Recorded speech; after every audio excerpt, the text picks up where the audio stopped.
Hi, I'm Emma Lou Harries and you're watching Lonesome Gods TV. Ooh, California girls. We're California girls. Ooh, California girls. We're California girls. Ooh, California girls. We're California girls. Ooh, California girls. Baby, take a drive, see the stars tonight. Music for me has always been really a big focus, and I started, just sort of listening to Bowie, Ozzy Osbourne. My parents had a real quite eclectic taste in music, and there was always music in the house. The radio was always on. I first got into singing, or found out that I enjoyed singing, at about 10 or 11, and first entered a talent show at a Warner holiday camp. I was completely unprepared, put myself forward anyway, and there was a girl in with backing tracks and everything, and I didn't have anything. I just sang completely a cappella. Didn't win, but had a judge come up to me and give me some money and say that that I had some talent. And I just really enjoyed it. I've sang with choirs in school, I played the flute, but ultimately got kicked out of music when my music teacher discovered that I couldn't read music, and was banned from the music room then for the rest of my secondary school career. So I wasn't very confident because not being able to read music held me back, but I could play by ear, so I played the piano and guitar, and as I said, the flute as well.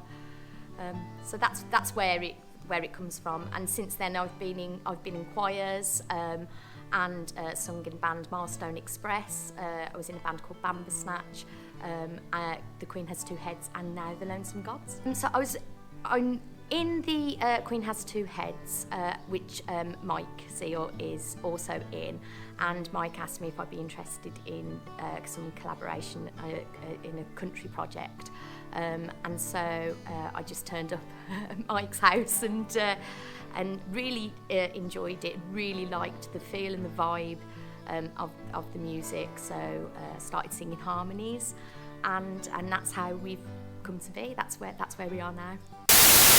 I was brought up in a fairly musical household. My dad was a self-taught jazz clarinetist and saxophonist who taught himself in the mid-1930s to play the hot music of his youth. So I was brought up with my father rehearsing bands in the lounge and playing at the local pub. Music was just normal to me. It was something that was always there. I actually got into classical music. I used to go to the Northern Sinfonia concerts at the City Hall in Newcastle on a Thursday night. And then one night in 1972, I was dragged along to see Status Quo, and I threw the classical music away. Same venue as I was used to going to, and suddenly witnessed something loud and throbbing and bloody fantastic.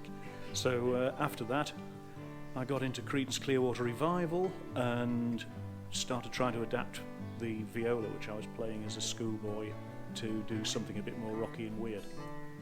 My connection to Mike Seal is that for about 2 years I was involved in a former project of his, which was Redbird Sky, with a lady called Bernie Maguire, and I played with Mike, did quite a few gigs there, recorded with them.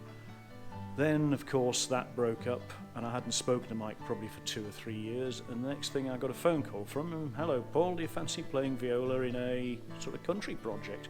Answered, "Yes please." It's been much more relaxing than I expected. I came feeling a bit trepidatious about the whole thing, and then found that it was not the hard thing I thought it was going to be.